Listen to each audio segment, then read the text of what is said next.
जो हमारे 86% को सर मारेगा, उसको इतनी आसानी से हम तो नहीं छोड़ सकते सर।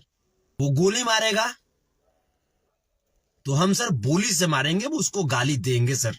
कौन कौन सेना करनी बढ़नी या कौन कौन सेना है, तमाम सेना वहां पे गई, जाकर के अपने आप को मर्दानगी दिखाने का प्रयास किया, और उसका नतीजा ये हुआ कि मुबारकपुर में मुखिया जी के गांव को आग के हवाले कर दिया गया। कई एक गाड़ियों को जला करके राख कर दिया गया, कई एक मवेशियों को नुकसान पहुंचाया गया, क्षति पहुंचाई गई। और इस घटना में स्थिति ये हुई, इस प्रकार की भयंकर वहां पे आगजनी की गई, तांडव मचाया गया मुखिया जी के गांव में, कि एक मुखिया जी के गांव के एक महिला का हार्ट अटैक हो गया, और हार्ट अटैक से वो अपनी प्राण त्याग दी। राधे राधे साथियों, जय श्री कृष्ण, प्रणाम आप सबको।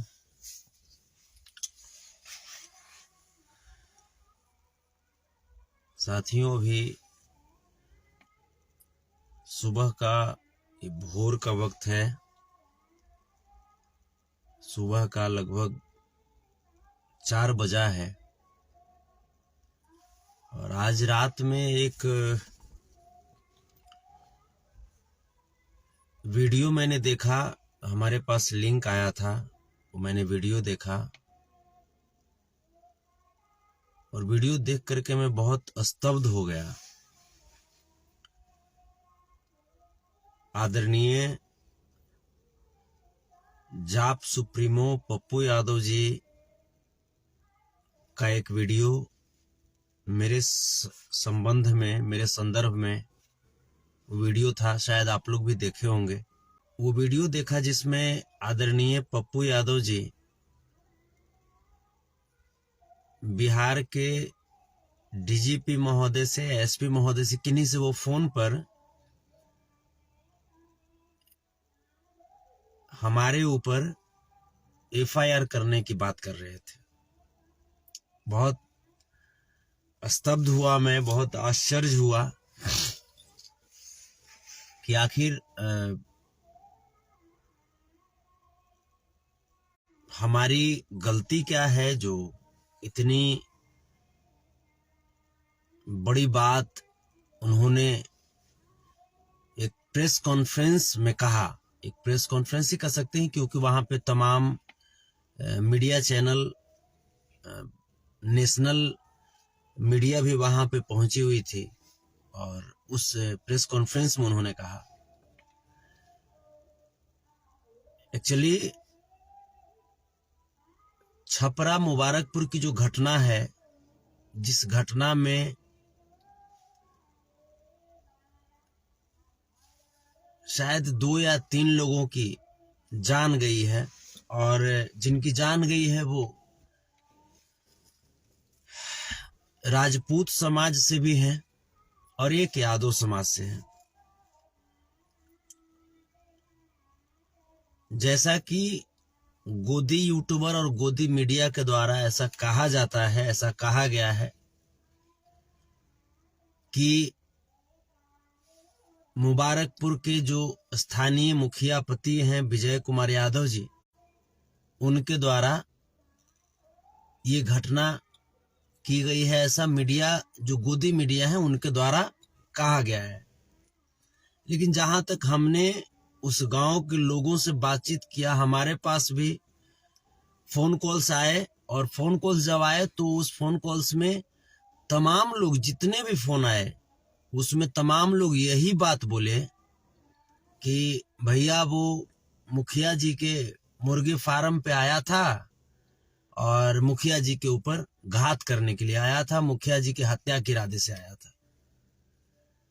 और उसी में जो गांव के लोग थे वो एकजुट हो गए, और हिट ऑफ मोमेंट वहां पे ऐसा कुछ बना जिसमें लोग पीटने लगे उनको, और पीटने के दौरान उन तमाम अपराधियों की ज्यादा पिटाई हो गई। अब पब्लिक की बात थी वहां पे, ये व्यक्तिगत लड़ाई थी, ये जो है ये जातीय लड़ाई नहीं थी, ये व्यक्तिगत लड़ाई थी। लेकिन व्यक्तिगत लड़ाई को कुछ जो खास करके जो भाजपा जो समर्थित जो संगठन है, सामाजिक संगठन जो अपने आप को कहते हैं, और जो कुछ जो गोदी मीडिया और गोदी यूट्यूबर इस घटना को जातीय रंग में रंग दिए।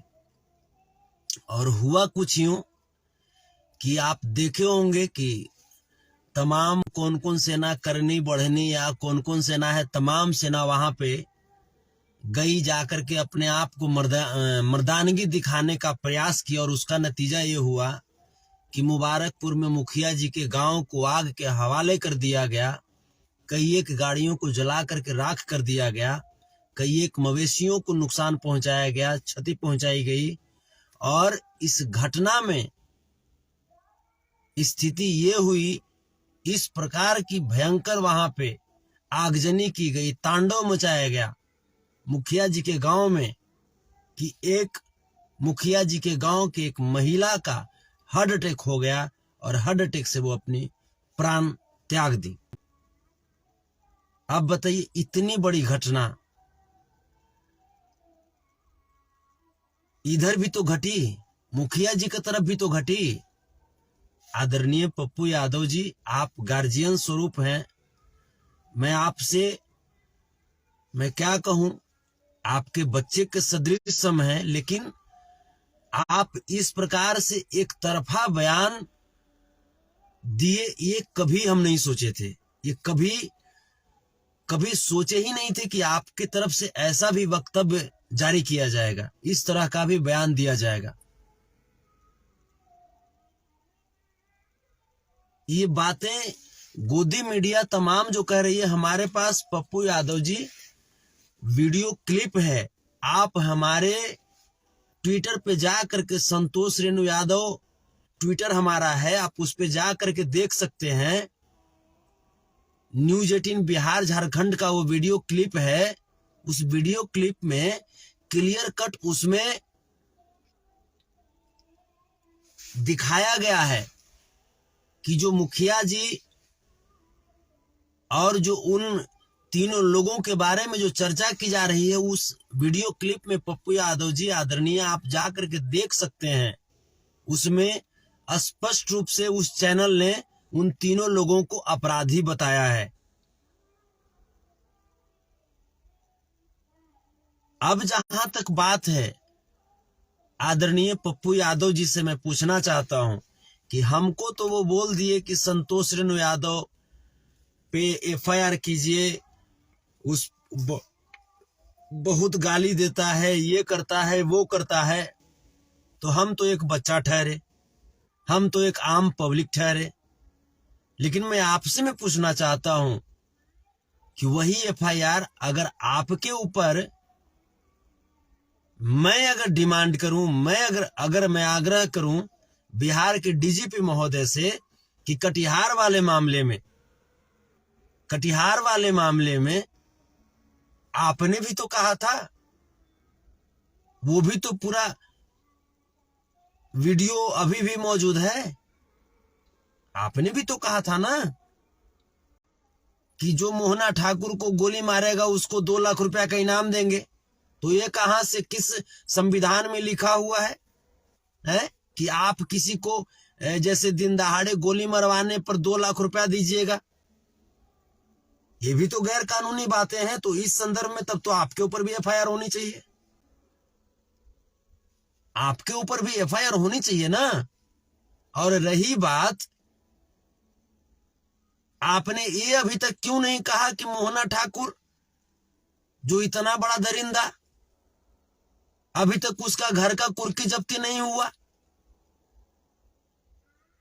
और इधर देखिए, विजय कुमार यादव जी की कुर्की जब्ती की सारी व्यवस्था हो गई। आदरणीय पप्पू यादव जी, आपकी दोहरी नीति हमें समझ में नहीं आ रही, और सिर्फ हमें ही नहीं, ये पूरे बिहार और पूरा देश देख रहा है। लेकिन भले राजनीति के लिए आप ऐसा बातें कर रहे होंगे सर, दिल से तो आप प्यार करते होंगे सर हमको, भले राजनीति से प्रेरित होकर के आपकी यह स्टेटमेंट हो सकती है, लेकिन उसके बावजूद मैं सर आपको कह रहा हूं, कभी संतोष रेणु को आजमाना हो ना सर, तो नजदीक बैठा करके आजमा लीजिएगा सर। आप ही का खून मेरे में है सर। परम आदरणीय लालू प्रसाद यादव जी के सिद्धांत को अपने हृदय में बसा करके चलते हैं सर। और जो हमारे 86% को सर मारेगा, उसको इतनी आसानी से हम तो नहीं छोड़ सकते सर। वो गोली मारेगा तो हम सर बोली से मारेंगे, वो उसको गाली देंगे सर, और नहीं तो जजमेंट दोनों तरफ से होना चाहिए सर। और रही बात यदि हम पे एफआईआर की बात आप करते हैं सर, तब आपने भी गलती किया है सर। कटिहार वाले मामला में अगर आप हमको गलत कहते हैं, तब तो फिर आप अपने आप को क्या कहिएगा। प्रणाम, मेरे तरफ से हमेशा प्रणाम। आप गार्जियन हैं, थे और आजीवन रहेंगे।